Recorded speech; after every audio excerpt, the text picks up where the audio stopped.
बताइए सर, ये जो आरोपी है क्या है पूरा मामला? ये जो पीछे आपको अभियुक्त दिखाई दे रहा है, आप सभी को जानकारी होगी कि दिनांक 19/5/2025 को भीटी के पास महिला हॉस्पिटल के समीप एक महिला जो सुबह टहलने निकली थी, उनका चैन किसी के द्वारा जो है कि छीन लिया गया था सुबह सुबह ही जब वो फूल तोड़ने गई थी। यह एक गंभीर मामला था जिसमें पुलिस के समक्ष एक चुनौती भी थी और यह देखा जा रहा था कि सुबह टहलने वाले जितने भी हमारे लोग हैं, खासकर महिलाएं जो हैं, उनकी सुरक्षा से भी जुड़ा हुआ सवाल था। लिहाजा पूरी टीम इसमें जो है कि लगी। हमने सर्विलांस कैमरा और मुखबिरों की मदद से इस केस को जो है कि ट्रैक करना शुरू कर दिया और ये जो अभियुक्त है जिसका नाम ओम प्रकाश बिंद है, जो कि सदर कोतवाली क्षेत्र गाजीपुर का रहने वाला है।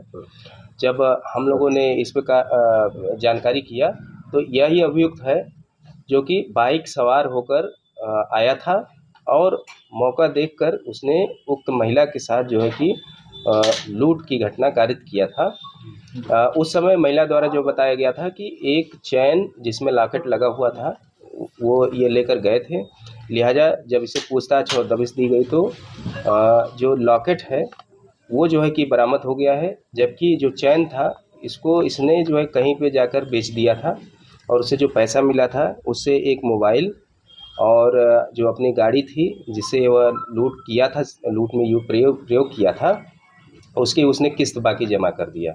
तो कुल मिलाकर यह अभियुक्त है। इसके साथ एक और था चालक जो चला रहा था गाड़ी, बाइक जो ड्राइव कर रहा था और ये पीछे बैठा हुआ था। अभी वह वांछित है, जबकि जो अभियुक्त मुख्य अभियुक्त है वह पकड़ा गया। कितने मुकदमे दर्ज हैं इसके ऊपर? देखिए, ये एक बहुत ही पेशेवर और अभ्यस्त अपराधी है। इसके ऊपर मऊ, गाजीपुर और बलिया मिलाकर कुल 31 मुकदमे जो है कि दर्ज हैं, जो कि ज़्यादातर लूट चोरी से ही जुड़े हुए हैं। सर, ये अंतरजनपदीय है? नहीं, ये कई जनपदों में कर रहा है। तो इस तरीके से यह सर एक बार इसका इनकाउंटर हुआ था इसका एक बार, ऐसा उसके द्वारा जो है कि बताया गया है। उसने मौखिक रूप से जवाब पूछताछ में उसने जो है कि दिया है, उसकी सत्यता। ये चोरी शौक के लिए करता था? इसका मैंने बताया पेशेवर है और अभ्यस्त है। ये इसका मुख्य पेशा ही चोरी करना है और लूट करना है। तो मऊ क्या करने आया था? तो सारी चोरी घटना करने? हाँ, ये लूट करने ही आया था। ये रेकी करता है, लूट करता है, इसका मुख्य पेशा ही वही है। खासकर महिलाएं टारगेट थी। कहीं से भी जब भी इसको मौका मिलता है, ये इतना पेशेवर है। इसने तो बताया कि इतने सारे मुकदमे 31 हैं, उसके अतिरिक्त भी कई बार ऐसे कार्रवाई किया जिसमें लोगों ने सूचना नहीं दिया। संख्या ज़्यादा है जो इसके द्वारा घटना को वारदात दी। नहीं, ये तो बता रहा है कि कहीं भी इसको जहां मौका मिलता है वहां चला जाता है, जहां पे इसको लूट का सामान बेचना होता है वो बेच देता है और ये आता जाता रहता है बिहार और यूपी। तो सर जहां बेचता था सोनार का दुकान, उनको भी चिन्हित किया गया है कि नहीं? इसके बारे में पूछताछ अग्रिम विवेचना जारी है।